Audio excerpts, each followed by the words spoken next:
এই পৃথিবীর সমস্ত পানির উৎসগুলি ফুরায় যাবে, কিন্তু আমি আল্লাহ রাব্বুল আলামিনের তারিফ এবং প্রশংসার কালেমা শেষ হবে না। আল্লাহ পাক যত মহান, তার তারিফ এবং প্রশংসা তত মহান। আজকে এই শীতের কনকনে শীতকে উপেক্ষা করে আমি আপনি কোরআন এবং হাদিসের আলোচনা শুনতে এসেছি।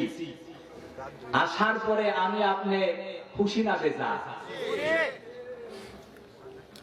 আমি আপনি যে এখানে এসেছি, এই আসার ব্যাপারে রাসূলুল্লাহ সাল্লাল্লাহু আলাইহি ওয়াসাল্লাম আমাকে আপনাকে খুশির সংবাদ দিতেছে। কি খুশির সংবাদ?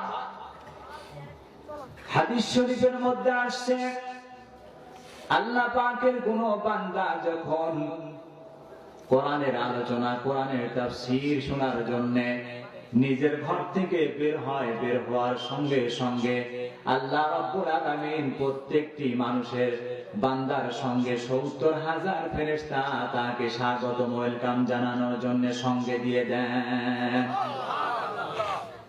এরপরে ওই বান্দা বাড়ি থেকে বের হয়ে মাহফিলের দিকে আসে। আসার পরে ফেরেশতারা আমাকে আপনাকে মাহফিলের এই সামিয়ানায় পৌঁছায় দিয়েছে।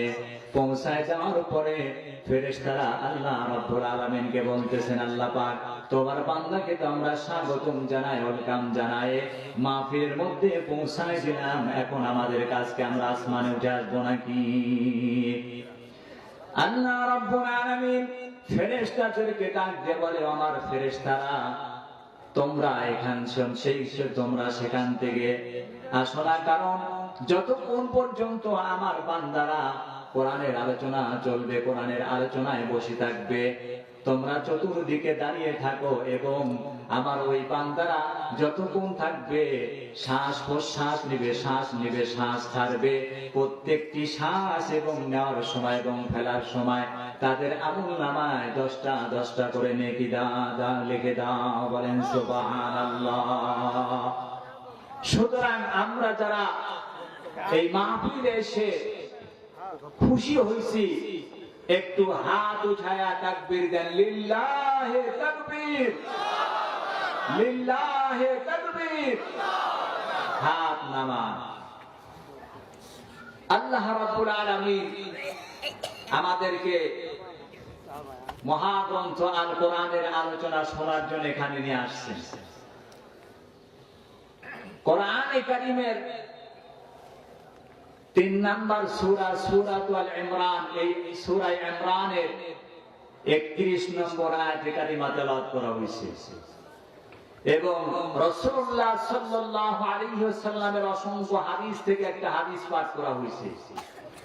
সংক্ষেপে আলোচনা করব ইনশাআল্লাহ। তো মহান আল্লাহ রাব্বুল আলামিন এই পৃথিবীর মধ্যে মানব জাতি সৃষ্টি করেছেন। মানব জাতি সৃষ্টি করার পরে আল্লাহ পাক এই মানব জাতিকে নিয়ামত দ্বারায় পরিপূর্ণ করে দিয়েছেন। এত নিয়ামত দিয়েছেন, আল্লাহ পাক বলতেছেন, ওয়া ইন তাউদ্দু নি'মাতাল্লাহি লা তুহসুহা, যে বান্দারা আমি যে তোমাদেরকে নিয়ামত দান করেছি, এই নিয়ামত যদি তোমরা গণনা করতে থাকো গুণে শেষ করতে পারবে না। বলেন সুবহানাল্লাহ। এই সমস্ত নিয়ামতের মধ্যে আল্লাহ রাব্বুল আলামিন মানব জাতির উপরে 2টা নিয়ামত দিয়েছেন স্পেশাল।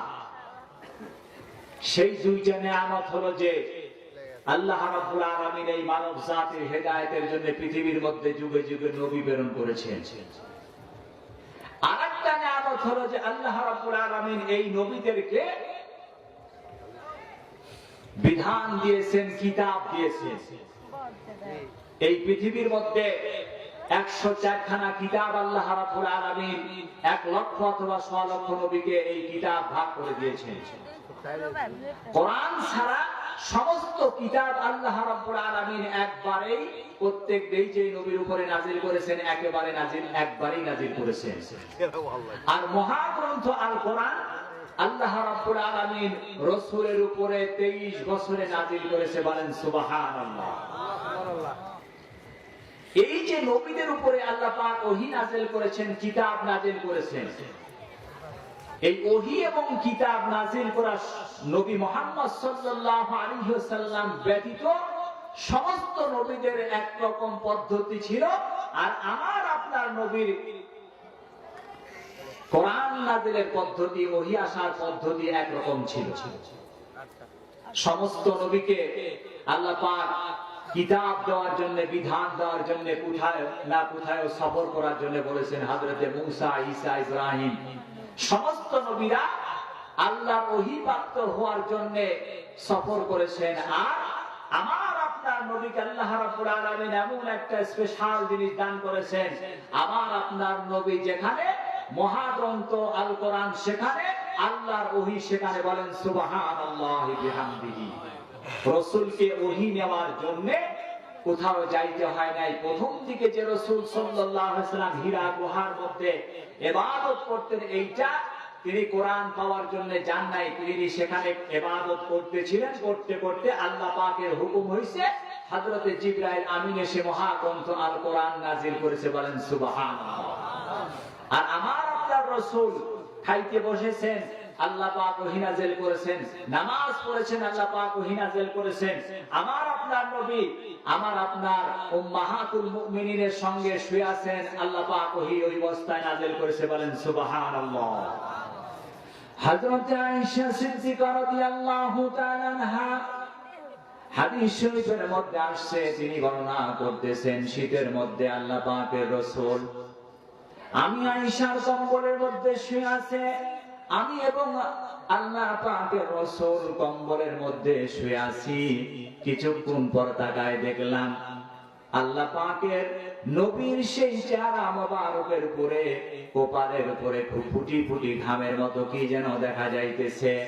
আল্লাহ পাকের রাসূলকে কিছুক্ষণ পরে আমি জিজ্ঞাসা করলাম, ইয়া রাসূলুল্লাহ, ইয়া হাবিবাল্লাহ, আপনি প্রচন্ড শীতের মধ্যে আমার লেপের মধ্যে কম্বলের মধ্যে শুয়ে আছেন, কিন্তু আপনার চেহারায় দেখলাম ফুটি ফুটি ঘামের মতো কি যেন ঝরতেছিল, এর কারণ কি? আল্লাহ নবী বলতেছেন, আয়েশা, তোমার সঙ্গে আমি যখন শুয়েছিলাম ওই মুহূর্তে আল্লাহ রাব্বুল আলামিন মহাগ্রন্থ আল কোরআন দিয়ে জিবরাইল আলাইহিস সালামকে প্রেরণ করেছে, বলেন সুবহানাল্লাহ।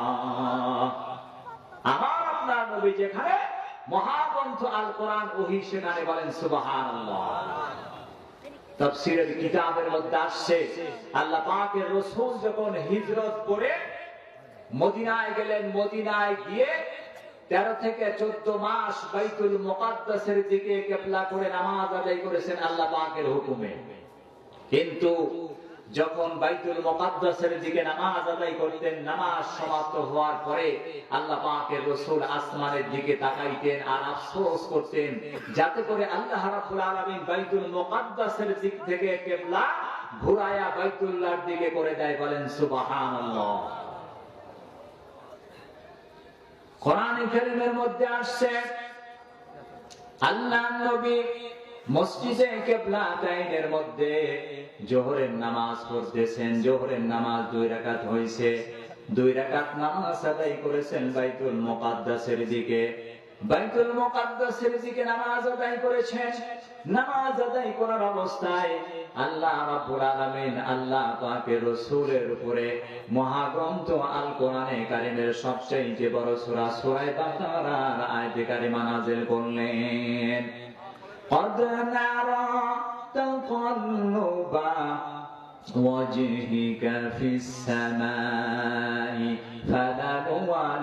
فلنولينك قبلة ترضاها فول وجهك شطر المسجد الحرام بارك الله أكبر আল্লাহর হাবিবকে আল্লাহ রাব্বুল আলামিন ওহী নাযিল করলেন, হে নবী, আপনি 2 রাকাত নামাজ মসজিদে কিবলাতাইনের মধ্যে বাইতুল মুকাদ্দাসের দিকে আদায় করেছেন।